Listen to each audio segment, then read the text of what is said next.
Você sabe explicar fisicamente como é que funciona essa mochila jato aí? Não?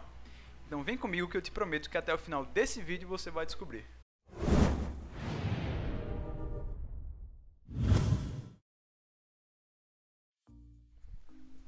E aí galera, tudo bem com vocês?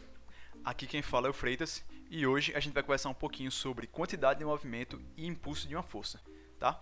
A ideia é tentar fazer uma aula mais objetiva e direta para não cansar muito vocês. Então, se mesmo após assistir o vídeo, vocês tiverem qualquer dúvida, é só mandar lá no grupo do WhatsApp que a gente vai te responder o mais brevemente possível, beleza? Então vamos lá. Então vamos começar fazendo a seguinte pergunta. O que é que vocês acham que é mais fácil de se parar? Um trem vindo na sua direção a 10 km por hora ou uma bola de futebol que está se aproximando a mais de 100 km por hora? Não sei, sabe? Por favor, né galera? Com certeza o trem é muito mais difícil de parar do que a bola. Tudo isso graças a uma grandeza física denominada quantidade de movimento, que também é chamada de momento linear ou esse nome estranho que vocês estão vendo aí, momentum. A quantidade de movimento representa a inércia em movimento de um corpo, a mesma inércia lá da primeira lei de Newton, vocês estão lembrados? Então, aqui à direita a gente pode ver a sua equação, que é definida como sendo quantidade de movimento igual a massa vezes velocidade. Se a gente tomar tudo nas unidades do sistema internacional, a massa fica em quilogramas, a velocidade em metros por segundo e, portanto, a quantidade de movimento fica em quilogramas metro por segundo. Assim, a quantidade de movimento pode ser grande se a massa for grande, a velocidade for grande ou os dois forem grandes. No exemplo anterior, o trem, apesar de possuir cerca de 1/10 da velocidade da bola, a sua massa é várias ordens de grandeza superior, portanto, a quantidade de movimento do trem se sobressai, ficando assim mais difícil de pará-lo. Agora percebam que existe uma setinha em cima do Q de quantidade de movimento e do V de velocidade. Essa seta indica que são grandezas vetoriais, ou seja, que possuem intensidade, direção e sentido. Portanto, prestem atenção. A direção e sentido da quantidade de movimento de um corpo são iguais à de sua velocidade. Percebam que a quantidade de movimento de um corpo pode variar, como vocês podem ver aí nesse vídeo que o editor vai colocar aí agora. Não. Bom pessoal, então nesse clipe a bola de futebol ela vem em direção ao rosto do cientista com uma certa velocidade, então após uma colisão a sua velocidade ela é reduzida drasticamente, ou seja, a sua quantidade de movimento diminuiu, houve variação da quantidade de movimento. Pelo clipe, dá para perceber que essa diminuição na velocidade, ela leva um tempo, por menor que seja, mas leva um tempo. Então, pensa comigo galera, se a velocidade da bola diminuiu, então a gente deduz que houve uma aceleração em sentido oposto à sua velocidade inicial, não é? Assim, pela segunda lei de Newton, nós podemos deduzir que essa aceleração ela ocorreu devido a uma força, mais especificamente a força causada pelo rosto do cientista na bola ao longo de um curto intervalo de tempo. Galera, essa variação na quantidade de movimento da bola de futebol é o impulso de uma força, que eu imagino que todo mundo aí já saiba que força é essa, né? É verdade. Quer dizer, às vezes não. Exatamente. A força que o rosto do cientista exerce sobre a bola de futebol ao longo de um certo intervalo de tempo. E essa força pode ser tanto constante quanto variável. Vamos supor que no exemplo dado a força é constante. Nesse caso, conforme vocês podem ver aí, o impulso é dado como produto da força pelo intervalo de tempo. Ou seja, se for imprimida uma força de 100 newtons na bola ao longo de 1/10 de segundo, então o impulso gerado foi de 100 newtons vezes 0,1 segundo, igual a 10 newtons segundo ou 10 kg metro por segundo. E percebam que a setinha está ali presente no impulso e na força, ou seja, ambas são grandezas vetoriais e ambas possuem mesma direção e sentido. E por fim, uma maneira alternativa de se escrever a equação do impulso é a que está mostrada aí na tela. É justamente a variação da quantidade de movimento, ou seja, a quantidade de movimento final menos a inicial. Agora, se a nossa força ela não é constante, ou seja, ela pode variar ao longo do tempo, não tem para onde correr, galera. A gente tem que apelar para o gráfico força versus tempo. E não confundam com o gráfico força versus deslocamento, tá certo, galera? O gráfico força versus deslocamento é para cálculo do trabalho. Aqui a gente está usando impulso, portanto, força versus tempo. E vale a pena dar aquela revisada nos assuntos de geometria plana relacionados ao cálculo de área de figuras, tá certo? Como triângulos, retângulos e trapézios, porque isso daí pode cair nessa questão e você pode acabar errando porque não sabe esses conceitos. Agora vamos voltar um pouquinho, galera. Vamos voltar a falar de quantidade de movimento.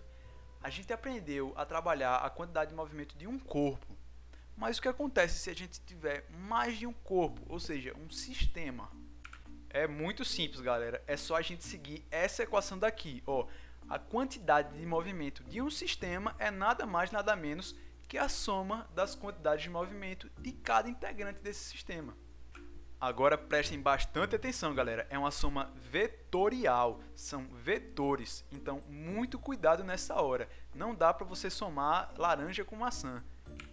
Por exemplo, se uma partícula tem a quantidade de movimento 10 newton/segundo para a direita e outra tem 5 newton/segundo para cima, a soma das duas quantidades de movimento não é 15 newton/segundo, tá bom? Prestem bastante atenção nisso aí. Bom, agora nós vamos falar um pouco sobre o princípio da conservação da quantidade de movimento. E ele é muito simples. Ele fala o seguinte: na ausência de uma força externa, a quantidade de movimento de um sistema mantém-se inalterada. Em outras palavras, a quantidade de movimento final do nosso sistema é igual à inicial. Agora, vocês estão notando algum detalhe interessante nessa definição do princípio da conservação? Não. Exatamente, galera. Esse princípio ele fala de forças externas. Se ele fala de forças externas, então devem existir forças internas, não é? E existem, e são elas que atuam nos fenômenos conhecidos como colisões. Nas colisões, nós consideramos que é totalmente conservada a quantidade de movimento do nosso sistema. E elas podem ser divididas em três tipos. São elas as colisões elásticas, as inelásticas e as perfeitamente inelásticas. E galera, existe um esquema super simples, super tranquilo para a gente conseguir classificar corretamente os nossos tipos de colisões, tá bom? É o seguinte: se numa colisão frontal os dois objetos eles se deslocam juntos, colados, então nós já sabemos de cara que é uma colisão perfeitamente inelástica, tá bom? Perfeitamente inelástica. Já para distinguir se a nossa colisão ela é do tipo elástica ou inelástica, nós precisamos introduzir um conceito chamado coeficiente de restituição, conforme essa fórmula que vocês estão vendo aí na tela. O coeficiente de restituição é a razão entre a velocidade de afastamento e a velocidade de aproximação entre dois corpos colidindo. Nesse exemplo de colisão perfeitamente inelástica, nós temos um caminhão com velocidade 10 se chocando com outro com velocidade 0, ou seja, a velocidade de aproximação entre os dois é 10 e a velocidade de afastamento deles após a colisão é 0, pois eles estão juntos. Portanto, o cálculo do nosso coeficiente de restituição é 0 sobre 10 igual a 0. E são assim todas as colisões inelásticas, tá bom? Todas as colisões inelásticas elas possuem coeficiente de restituição 0. Já nas colisões elásticas, que podem ser de vários tipos, conforme vocês estão vendo aí na tela, elas sempre terão coeficiente de restituição igual a 1, ou seja, a velocidade de afastamento sempre será igual à velocidade de aproximação. Isso se deve ao fato de que nas colisões elásticas há uma conservação total da energia cinética. E, por fim, nas colisões inelásticas, ou também chamadas de parcialmente elásticas, o nosso coeficiente de restituição ele está entre 0 e 1. Portanto, a velocidade de afastamento ela é um pouco inferior à velocidade de aproximação em módulo. Bom, aqui nós temos uma tabelinha para resumir tudo o que vimos hoje sobre tipos de colisões, tá bom? Nas colisões perfeitamente elásticas ou elásticas, a nossa energia cinética ela é totalmente conservada e nosso coeficiente de restituição ele é igual a 1.